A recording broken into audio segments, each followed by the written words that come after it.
بسم الله الرحمن الرحيم. الحمد لله رب العالمين، والصلاة والسلام على خير خلق الله محمد وعلى آله وأصحابه الكرام وتابعيهم بإحسان إلى يوم الدين. ربنا أرنا الحق حقا وارزقنا اتباعه، وأرنا الباطل باطلا وارزقنا اجتنابه. ربنا آتنا في الدنيا حسنة وفي الآخرة حسنة. ربنا آتنا في الدنيا حسنة وفي الآخرة حسنة وقنا عذاب النار. بارزان وخوشوستانم لزنجير باسي جيانامي أولياكاني خوايا أمر باسي سلطان العارفين أكين كسي كناسراو بسلطان العارفين كبريتيا لأبو يزيد بسطامي كبابا يزيدش لناو خمانا ناو أبري لأصلا ناوي طيفوري كوري عيساي كوري شروسان كبابيريتي أقر برستا ومسلمان أبي دواتر عيساي كوري مسلمان أبي عيسا سي كورو چان كچيكي أبيت يكيق لكوركام طيفورة كبابا يزيد مشهورة يا العربية بأبو يزيد البسطامي مشهورة. لصالي سطو هشتاو هشتي كوتشي لدايق بو لبسطام لمنطقة خراسان لسار دسي زور بياوي قورة دروز بو أمكسا أبو حسني خرقاني ذنوني مصري شقيق بلخي همو أمانة سودي لورقرتون آثار كانوا كلمات كان سر السقطي زور فائدة لكردون هرچنه با نگشتون به یک لگل جنیدی بغدادی ولام لعصر كل زمانه كابون حتى جنيدي بغدادي زورق لكلمات كان أوي لفارسية وكردوة عربي. علماء زور قسان لسر كردوة ديار أبو يزيد بسطامية كلو كسانيك هندك برنشتري رخنق وتوه بتابتي لهندك كلماتها كهندك بيانوا والجماعة اتحاد وحلول ابن تيمية رحمة الله عليه لو بابتا زور بإنصاف لقليا أفرمي أبو الفضل فلكي كتابك كو كردوته بناوي النور من كلام الطيفور كتابك هرهم يقصو تكاني أبو يزيد بسطامية. أفرمي فيه أشياء من غلط أبي يزيد رحمة الله عليه وفيه أشياء حسنة من كلام أبي يزيد. فرمي هندش لو كتابايا غلطة لقصي أبو يزيد هندي شي قصي زور تشاك وزور باشن رحمتي خوايبو أنيره. طبعا علماء قديمين قد كسيان سفر نكردوته وكو أم زمنا نبوه أجر إنسان همو حياتي تشاكه به أجر غلط كايت الله أما سفر أبته أبو عالم جورانا هميشه هاتون شتي تشاكو باشين لإنسان كان جيا كردوته بويا حتى ابن كثير كتلبي ابن تيمية زور تند برانبر بأبو يزيد بسطامي لحياتك أو لجيانك كباسيك. بلا ابن تيمية رضي الله رحمة الله عليه بزور بإنصافه وإمام الذهبي زور بإنصافه وباسيك. ابن جوزي بغدادي لصفة الصفوة زور بباشي باسيك. أبو نعيم أصفهاني لحلية الأولياء بباشي باسيك. إيش يقبل بيا وجوركان أجر شيء ابن تيمية رأي كتابتي هي لو بابتها أفرمي هندق لم بيا وجورانا جيشتون تأستيكي وهندق جار أجان لأخوان نبوة كقصيان كردوه. أفرمي طلب كان النبي أقصان نقل كان شو قصي كاتب أجايانا أبي قصة كان ككاتب هشياريانا أو أنا نقل بكرين أجرنا أما نبر نشتري رخناء كون. إمام غزالي زور متأثر ببايزيد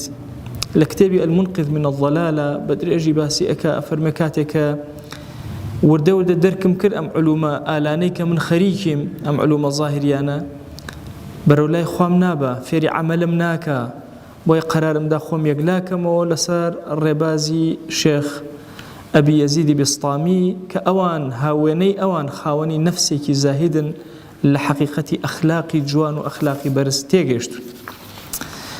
أم بياوجوكو تون عبد الله كري مبارك يكيقو لو كلا بياواني كأهلي زهد وخواناسي ولميدان الجهاد شابوا أمش بهمان تشن أمانا كأهلي الرباط بون ئەهلی ئەوە بوون کە لەکوێ کۆتا شوێنی موسڵمانانە لەوێ سەنگەریان گرتووە. یەکێک لەو کەسانەی زۆر لەو سەنگەرانە ماوەتەوە ئەبوو یەزیدی بسطامیە لە ڕوایەتێکە ئەفەرمێ 30 ساڵی عمری تەرخان کردووە پارێزگاری لە ئومەتی ئیسلامی. ئەمانە پیاوانێکی زۆر گەورە و عمقێکی زۆر گەورەیان هەبووە، شەوان لەوێ حرەسیاتیان گرتووە بەدەم زیکر و ئەورادەوە، وەلا شەشیان زۆر پتە بووە. ئەو نەبوو خەڵکێکی لاواز و تۆ وا بێتە پێشچاوت کە ئەمە سۆفێکی داماوە لە مزگەوتێکە ئاگای لە دنیا نییە، بەو شێوازە نەبوون. ئەمانە زانیویانە ئەجری خوا و فەضلی خوا لەکوێیە، بەدوای ئەو فەزڵا ڕایان کردووە. بۆ یەکێک لەو مەیدانانەی هەمیشە هەڵیان بژاردە مەیدانی جیهاد و قیتالە. یەکێک لە تەڵەبەکانی ئەگەڕێتەوە فەرمێ شەوێکیان لە ڕیباتا بوون لە مەنتیقەی تورکمانستان. ئەفەرمێن لەوەیە پێکەوە بووین هیچ زیکری خوای نەکرد ئەو شەوە، هەتا بەیانیش مایەوە. ئەڵێ بە پێچەوانی شەوەکانی تر و کاتەکانی تری. ئەڵێ پرسیارم لێ کرد ئەی ئەبوو یەزید هۆکاری ئەمە چی بوو؟ سوڵتان العارفین، بۆ ئەم شەو ذیکری خواد نەکرد؟ فەرمی وەڵڵاهی ڕۆڵە بیرم کەوتەوە لە گەنجیمە بێئەدەبیەکم بەرامبەر بەخوا کردووە جەلە جەلالوه و هەرچیم کرد شەرمم کرد ناوی خوا ئەم شەو بێتە سەر زمان. ئەم پیاوانە لە عیرفانێکی زۆر گەورە ژیانیان بەسەر بردووە. ابن خەضڕەوەهی ئەفەرمێ شەوێکیان خەوم بینی خودام جەلە جەلالوه لە خەوا بینی، ئەفەرمێ پێوتم كل الناس يطلبون مني إلا أبا يزيد فإنه يطلبني. هەموو خەڵکی کە دەست بەرزەکەنەوە داوای شتم لێ ئەکەن، ئەبوو یەزید داوای شتم لێ ناکە، داوای خۆم ئەکە، طەلەبی ئەوە ئەکە تەنها خودای بوێ، هیچی تری ناوێ ئەو. ئەقوال و قسەی زۆر زۆرن، بابەتی زۆر هەیە کە ئەم پیاوە عەزیمە قسەی لەسەر کردوون. یەکێک لە تەڵەبەکانی پێ ئەڵێ شتێکم پێ بڵێ کە لە خواوە زۆر نزیکم خاتەوە. ئەفەرمێ ئەحبب ئەولیا الله لیحبوک، ئەولیاکانی خوات زۆر خۆش بێ بە ئەوانش تویان خۆش بێ، فإن الله ينظر إلى قلوب أوليائه، چونکە خوای گەورە سەیری دڵی ئەولیاءەکانی ئەکا، فلعله ينظر إلى اسمك في قلب وليه فيغفر لك. لعل رب العالمين سەیری دڵی یەکێک لە وەلیەکانی ئەکا، ناوی تۆی تایە، تۆی خۆش ئەوێ وەلیەکە، خوا جەل جەلاوه ناوی تۆ بەرز ڕائەگرێت و عەفوت ئەکا. لە قسەیەکی ترە ئەفەرمێ عەجەب نییە یا ئیلاهی کە منی عەبدێکی فەقیری بەسە زمان کە تۆم خۆش بێ، عەجەب لەوەیە کە تۆ عەبدەکانت خۆش بێ. خوا جەلە جەلالوه يحب التوابين يحب المتطهرين يحب أولياءه. خوا جەلە جەلالوه وەلیەکانی خۆی خۆشە، عەبدەکانی خوا خۆش بێ. ئەڵێ ئەمە سەیرە کە من بەو فەقیری و قوربەسەریەوە تۆ ئەو مەلیکە قادیرە قەینا من تۆم خۆش بێ، بەس ئەوە عەجیبە ئیلاهی کە تۆ ئێمەت خۆش بێ. ئیبراهیمی هەڕەوی بۆمان ئەیگەڕێتەوە فەرمێ گوێم لە ئەبا سەعید بوو، ئەی فەرموو لە ئەوەڵی کارمەوە کە دەسم پێ کرد لە 4 شتا زۆر هەڵم ئەکرد. پێم وابوو من هەمیشە ذیکری خوا ئەکەم، هەمیشە عەرفانێکی گەورەم هەیە، باش ئەی ناسم، زۆرم خۆشەوێ و طەلەبی خوا ئەکەم. ئەڵێ کە دوایی وردەوە دەسەر کەوتم سەیرەکەم، ئەوە من نیم کە خودام خۆشە، لە پێش ئەوەی من خودام خۆش بێ من ذیکری ئەو کەم، ئەو ذیکری منی کردووە، من خۆشم بێ ئەو خۆشی ویستوم، پێش ئەوەی من ئەو بناسم ئەو منی ناسی، پێش ئەوەی من داوای خدا بکەم جەلە جەلالوه خوا جەلە جەلالوه داوای لە من کردبوو کە من لە دڵی خۆما بم کە خدا لە دڵما بێ. ئەفەرمێ هەموو ئەوانەی کە پێم وابوو لە بیدایەتی ئەمرما ئیشەکەم بۆ خوا هیچیان وها نەبوو، هەموویان خوا جەلە جەلالوه ئەسبەقێتی هەبوو، هەمووی لەلای ئەو بوو، چونکە هو الأول وهو الآخر، خوا ئەوەڵە و خوا ئاخرە، هەمووی هی ئەوە. ئەفەرمێ هەندێک خەواسی خوا هەند پلەی خواناسیان ئەوەندە بەرزە بێتەوە، ئەوەندە بەرزە بێتەوە، ئەگەر خوا جەلە جەلالوه بیان خاتە ناو بەهەشتەوە بەڵام ڕؤیەتی خۆیان نەداتێ، لە بەهەشتا خدا نەبین ناچن ناو بەهەشتەوە. ئەوان شوێنکەوتەی ڕؤیەتی خوان بەهەشتیشیان لە پێناوی ئەوە ئەوێ تەنها ئەو تەنها خدای جەلە جەلالوه تیا ببینن، ئەوەندە عاشقن و ئەوەندە قاڵ بوونەتەوە لە خدا ناسیان. ئەفەرمێ 30 ساڵی ڕێک ذیکری خوام ئەکرد، ئەمووی ذیکری رب العالمین بکەم، هەر کاتێ پێش ئەوەی ذیکری خوام کردبێ ئیلا چووم دەم جوان جوان شۆردووە، مەزمەزەم کردووە، زمانی خۆم پاک کردوێتەوە، تەنها لەبەر حورمەتی کەلیمەی ئەڵڵاه جەلە جەلالوه وەی لە زمانێکی پیسەوە نەیەتە دەرەوە. پیاوێک هاتە لای ئەبی یەزید فەرمووی وەسیەتم بۆ بکە، فەرمووی سەیرێکی ئاسمان بکە. سيري أسماني كرد وتي أبو يزيد أو سيرم كرد وتي أو أسماني كي خلقي كرد وكي دروسي كرد تي خدا جل جلاله دي وتي عبد بزانا أو خواي أم أسمانا عظيمي دروس كردو همو كاتي أقايلتوي همو لحظة في حياتك وشيار بتوش أقاد لخوا جل جلاله فرموي همو طاعة كان كوملي آفاتيان هي بخوا أجر إيه وخريكي خوا ناسيبن خوتان مشغول مكان بجناها ولا ناو طاعة كانت أنا أو عند جناه هي أو عند غفلة هي بيزناك جناهي تركن بين النصر خوتان هر توبة لو أنا كان كفايته فرموي 6 سال خريكي مجاهدة بوم اشتيك بلامه زور زحمة أويش مسألة علم ومتابعة علم وعلماء أفرمي والله أجر اختلاف علماء نبوة طواو نارحت أبوم اختلاف علماء رحمته زور قوريه كوايكر لمن بتوانم تجريدي توحيد قام زور فكرم للا أوشت الظاهري أنا منبه طبعا فقه إسلامي فقه زور دولة من ده فقه كاختلاف علماء يا زور بركته قوريه بصر أمتي بيغمر وصلى الله عليه وسلم زور كات أبينين إيمان لسر رأيك زور تندين بهم أنواع هر أو رأي الصواب الصحيحة مرجنية أم دينك زور عظيمة خوا جل جلاله خوي قراري داوة لنيوان شوار مذهبة أم دينك وكردته لخوانية شوار مذهب ماو هزاران مذهب دروز ولا لأمتي إسلامية بلام تنها شوار مذهب لمذهب كان تواجدي هي وماو سفياني كرة عينيك كلوانك إمام الشافعي أفرمي السر مذهبك طواو كلا أولياء إخوة بس أفرمي يش يقول السر مذهب الزور كاملة كان بس طلبكاني مذهبكان ننوسي وخزمتي مذهبكان نقل مذهبك فوتا بوي إخوة جل جلاله أم تشواري هشتا وكو ابن تيمية أفرمي سرق لنا أم تشوارها هي بوي أم تشوارا أقل لسرشتي إجماعي أكر حق تنها أوي أقر اختلاف شيان بور رحمة تنها أوي أمتي إسلامي زور كات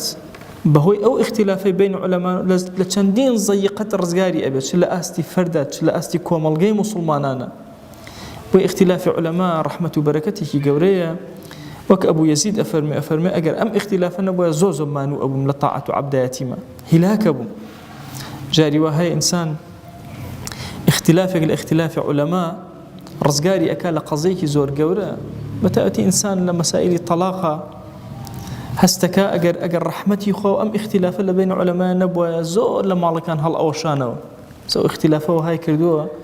لما مذهبك طلاق كوتو مذهبك كتير مجال تيهشتوته والرأي عالمي كتير مجال تيهشتوته لبيع ومعاملات وبازارش ما أو هاي لبيع ومعاملات أجر رحمتي خو نبوة زور حرام توشمان أبو يان زور زحمد لجيان دا أبرين هو أنا بركاتي قورن كخوا جل جلاله رحمتي في كل بهوي أو اختلافك لمذاهب هي لقصي كتير أفرمي طوبى لمن كان همه هما واحدا خوش بختي وأكسي تنها يك همي هي ضلي مشغول نكرو بزور شتوى أفرمي هاركز معرفتي خواي بالطوابي هبه يتربشتكان وضلي نابسري بيوس أبي بخوا جل جلاله إنسان طبعا طبيعي أو هاي هرشتك ببيني خيالي أشياء سر أوشت حزيب أوشته مه خانوية كتابة مهما كان جوان به بصورة خانوية كتير أوشتي كتابين النوازة به ضل أشياء سر أوش إنسان خطير نابه بس أجر همي خواب وأنا برئك شونا مالكي قليني بتشوكي هي كفاءتي جياني أكا جياني بي أروى قورتلي هي جياني بي أروى قورتل لوي هي جياني بي أروى 1000 متر زويشي هبه هر هشتا بي كم أجر خانوي كبير ل 1000 متر هشتا بي كم أما إنسان طبيعي إنسان أفرمي أجر كسيك ضلكي مشغول ببخوا وجل جلاله خيالك يثر نار وابو أمشتاني كبردوام أيان بيني لكلمة يشتري على إخوة جان من لو كاتيك لتو أترسم زور خوش حالم بتو زور خوش بختم كلا دنيا أي أبي لقيامتها كمن أمين أبما وأسمنا وبهاشت أبي فرحم أو كاتتشون بي أو من الدنيا كاتي مناجاتي تو أكم أو ندل خوشم أي أبي لآخرتها تدل خوشيكم هبي أفرمي أجر لكرد وكان ما للروج قيامتها برسيارم ليه بكري لسر أوي بو أو كارت نكرت هشتا بيوم خوشترا بيوم بلن بوشي أو كارت كردو بخراب جابجت كرد وإتقان لكاركانا جوان كاري زور قوري لكاري إنساني إيمان دار ئەفەرمی بەلاتانەوە سێر نەبێ کەسێک بەسەر ئاوا بڕوا ئەفەرمە زۆرێک لە حیواناتەکانیش ئەتوانن بەسەر ئاوا بڕۆن زۆرێک کەشتانێک هەیە کە قیمەتیان نییە پوشێک ئەتوانە بەسەر دەریایە بڕۆن ئەفەرمە بۆیە ئەو جۆرە لە کەرامات و ئەوانەتان پێ گەورە نەبێ فکرەیەکی زۆر تایبەتی هەیە لە مەسەلەی کەرامەتە بایەزید ئەفەرمێ لە بابەتی کەرامەتە تۆ مەیە بنیشە بە هەموو ئەو شتانەی کەوا تەنها زاهرین ئەڵێ کەسێک ئاهات پێ ئەوە دەی بایەزید بزانم ئەتوانی تۆ بفڕی یەکی ئەوە بزانم ئەتوانی بەسەر ئاوا بڕۆی یەکی پێوەدا بزانم ئەتوانی بەناو ئاگرا بڕۆی طبعا ئەو زەمەنە زەمەنی ئەوە بووە کە ئیمتیحانی خەڵک کرێت لەوەی ئایا خواناسەکەی لە چ پلەیەکەیە طبعا ئەمە شتێک نییە لە خۆوە هاتبێ کاتێک کافران و بێدینان ئەو مسلمی خۆڕاسانی کاتێکە ئەگیرێ ئەو مسلمی خۆلانی ئەفەرمێ پیان وتیانەوە ئاگر بچۆرە ناوی ئەفەرمێ خسیانە ناو ئاگرەوە نەسووتە تەسەوورکەن ئیمامی عومەر ئەفەرمێ کاتێکە بینی فەرمووی سوپاسی خوا ئەکەم لەسەرەوەی کەسێکم لە ئومەتی پێغەمبەر صلی الله علیه وسلم بینی کە وەکو ئیبراهیم عەلەیه السەلام چۆن خرایە ناو ئاگر نەسووتە ئەوەی کە ئەگاتە پلەیەکی بەرزی خۆناسی حتا خالیدی کوڕی وەلی ڕەزا و ڕەحمەتی خوای لێکی لە جەنگەکانە زەهرێکیان نایە وتیان هە ئەم زەهرە بخۆرەوە بزانین ڕاستە دینەکەتان سەمەکە لێ نابوو زەهرەکە سەم ساعەتین یعنی لەحظەیەک ئینسان ئەکوژێ إمام خالد سيدنا خالد رضي الله رحمته خواه فرمي بسم الله الذي لا يضر مع اسمه شيء في الأرض ولا في السماء وهو السميع العليم خان بناوي تو هيش تكزر الإنسان نادى الأسماء زي الله زهرك خوارد وهيش شكل نهات تصور كان أم جورة للتحدي هربوه أجبت لبين كافر ومسلمانا حتى أم آية مباركي مباهلة كاتك أفرمي ثم نبتهل فنجعل لعنة الله على الكافرين ورنحتشي خومان ومالنا هما كوبين بلا رحمتي لعنتي خوا بسر كافر دا ببالي بزان المسلمان وكافر كامل لسر حقين خوا كامل لنا وأبا أم شيوي بابة التحديانا بردوام لم يجوا هبوا وخلقش طلبي كردوا حتى أم أخيرا نشروا هبوا كباسي الشيخ يقورا أكرا يكسر خلق بيري ولا كرامتكاني أسو باسي كرامتكاني أكرا تشي كردو تشوني كردو